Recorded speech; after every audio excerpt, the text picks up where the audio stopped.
Guys, we finally made it to YouTube. Are you excited yet? I am.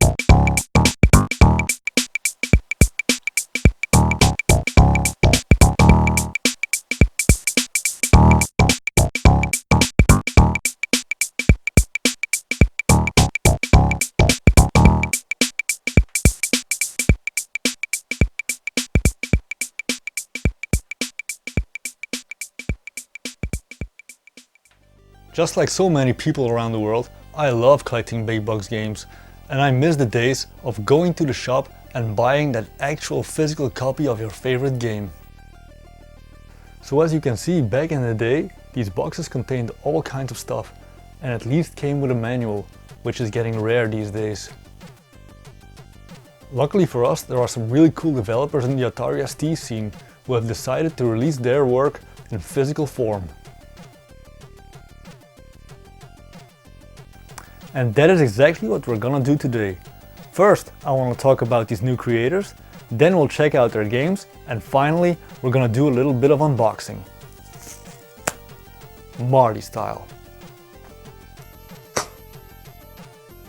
Marty style. Okay, let's get this party started.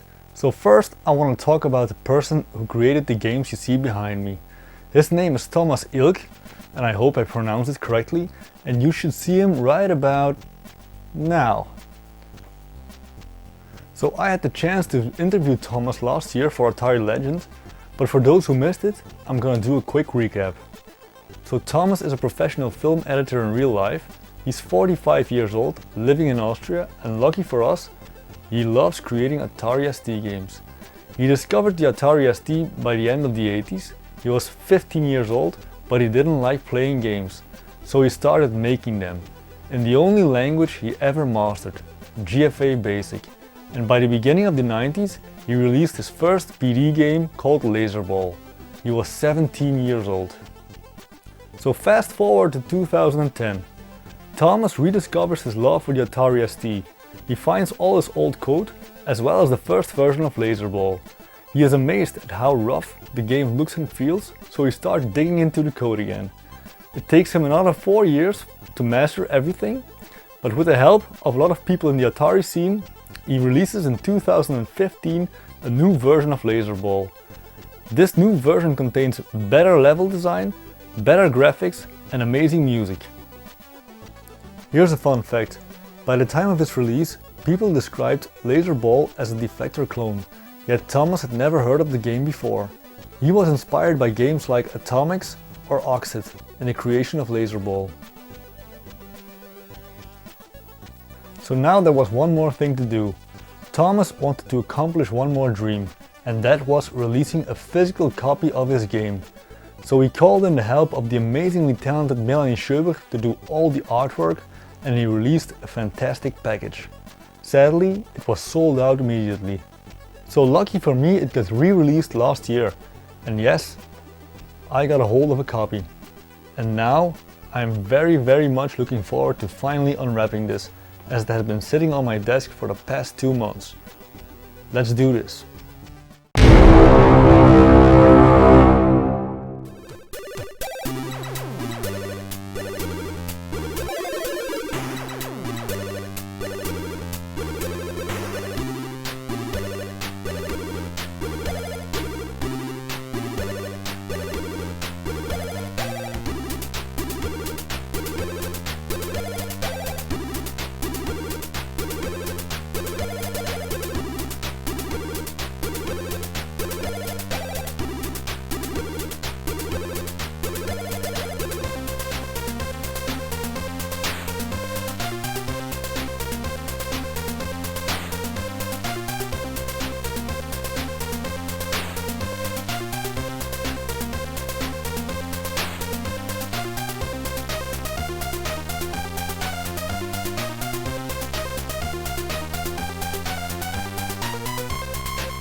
So it's obvious that Thomas has put in a lot of effort making this package look as good as possible. Remember that the boxed copy is still for sale, or the download is freely available at his website. I'll put the link in the description below. For now, since we unboxed the game, I'm gonna put in this disc to have a more suitable background for this video.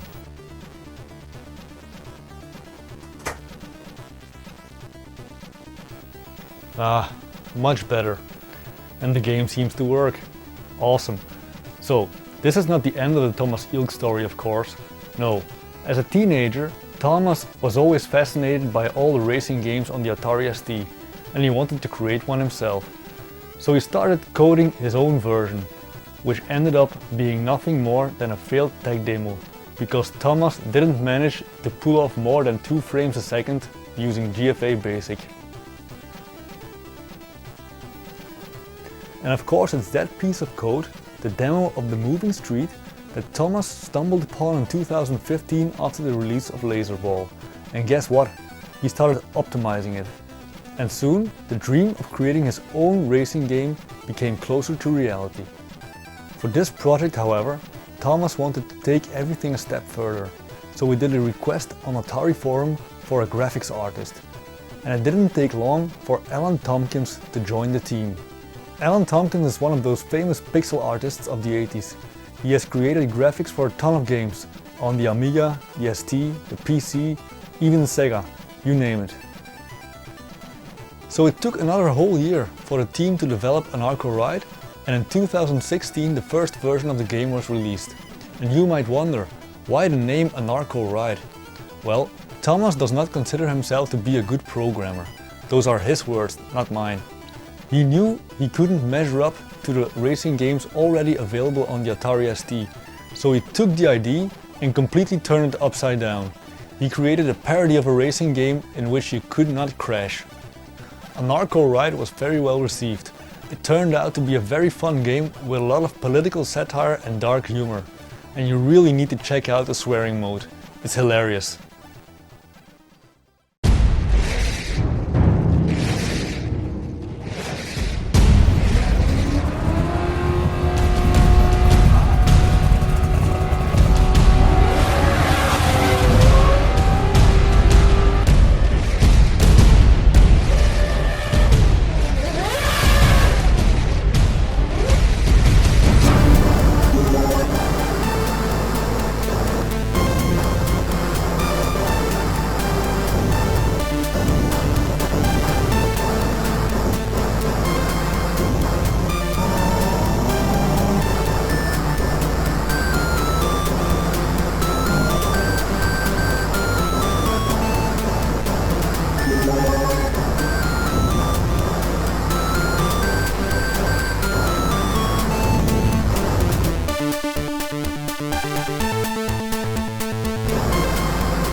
In 2018, Thomas announced there would be a boxed version of the game available.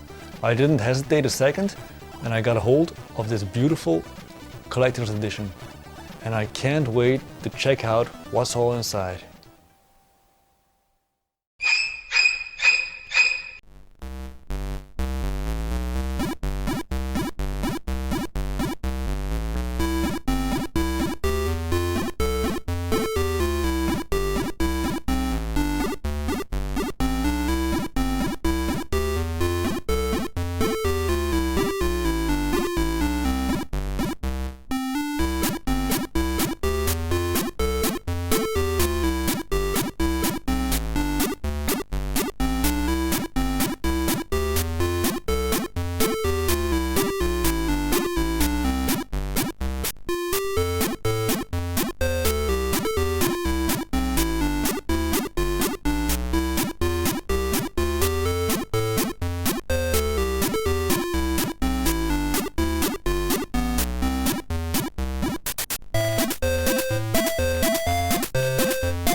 When I asked Thomas last year if he would be creating any more games for the Atari ST, his answer was, "I have nothing planned.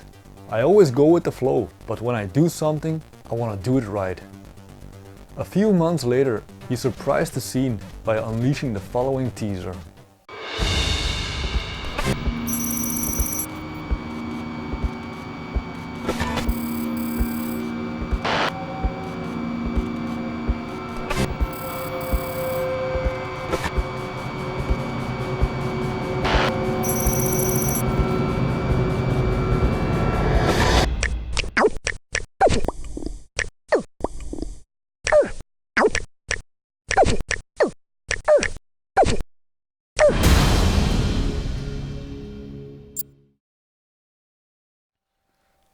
So Frogs is a story of silly coincidences.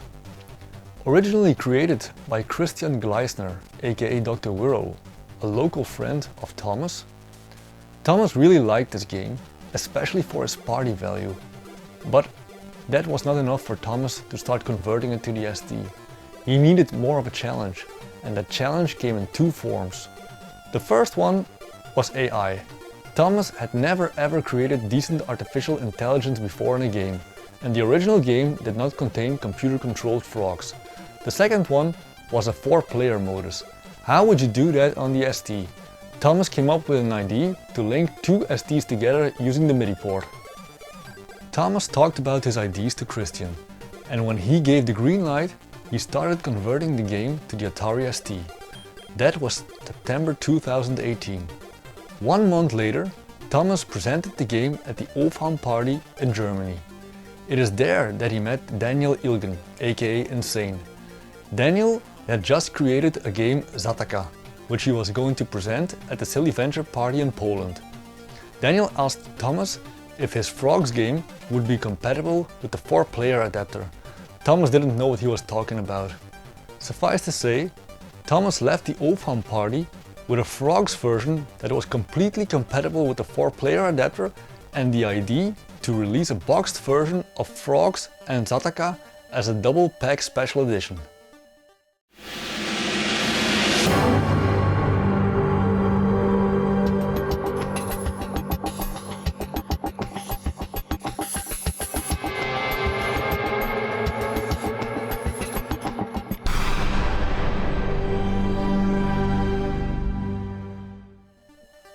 Frogs turned out to be a very fun game, and it ended up on the 4th place of the top 9 best Atari ST games of the Silly Venture Compo 2018.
And to this day, Thomas is still presenting his Frogs game at different retro parties around Germany and Austria.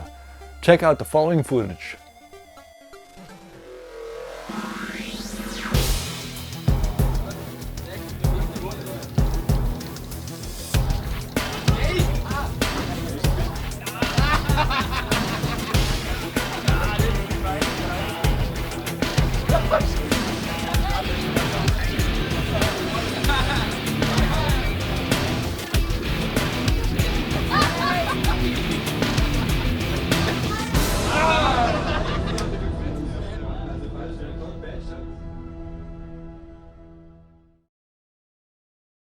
And that is the Thomas Ilk story up to this day.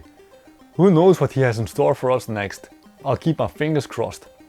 This would be the perfect time to end this episode, but that's not how we roll here. I would like to tell you one more story, and it's gonna be a damn cool one. So 2018 was an amazing year for us Atari ST game fans. The year started with a bang with the release of the bullet hell shooter Super Zazaida, which I absolutely loved. We had a great version of the ZX Spectrum classic Manic Miner. And let's not forget the awesome shoot 'em up Rock Zero. But for me personally, the best game of 2018 was a game created by a guy named Cedric Bours, aka Orion. And that game was called Escape 2042. So for Cedric, it all started on the Atari ST. He first learned how to program in BASIC and later on moved to C and assembler. Cedric has programmed many games for a lot of different systems. For example, the games Elanzar and Filia, Mist-like games for the Falcon and the Jaguar.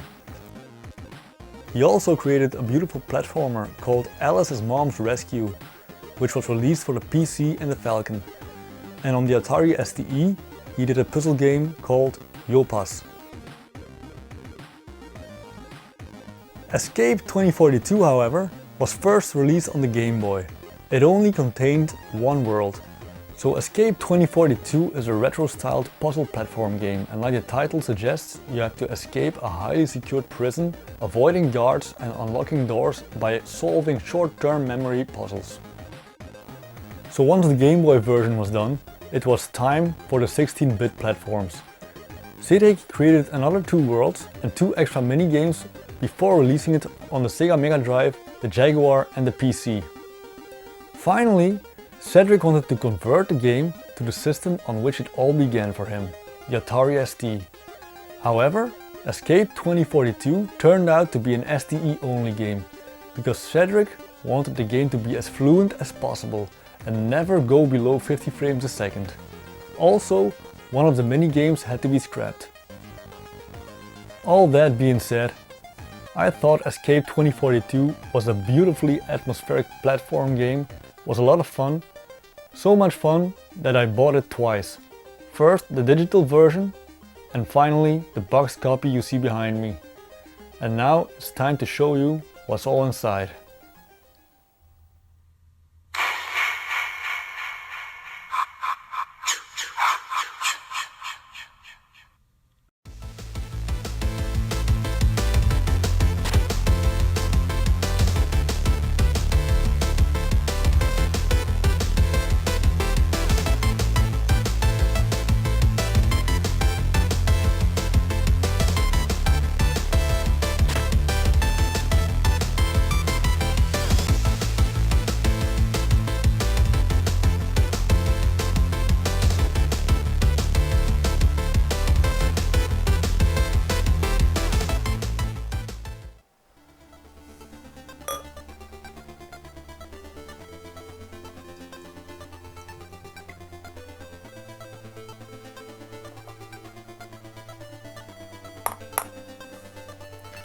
Just the way I like it. So guys, this concludes this video. I really hope you enjoyed it, and I'm in a party mood now. I'm gonna drink to it.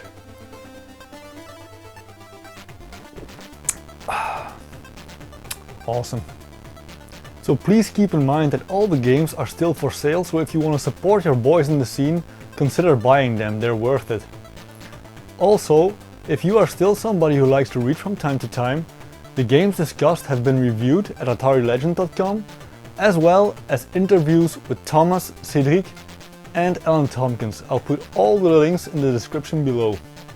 If you enjoyed the show, hit the like button or maybe consider subscribing, help us grow and get the word out. So thank you for watching, and remember, stay Atari. Bye.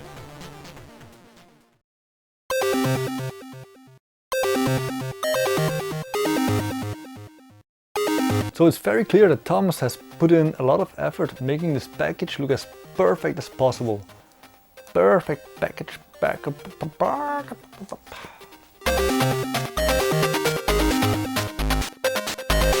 Probably one of the best thinking games ever released on the Atari ST. Atari Crypt. Oh no, not that Steve Gregory again. Cheers, Steve.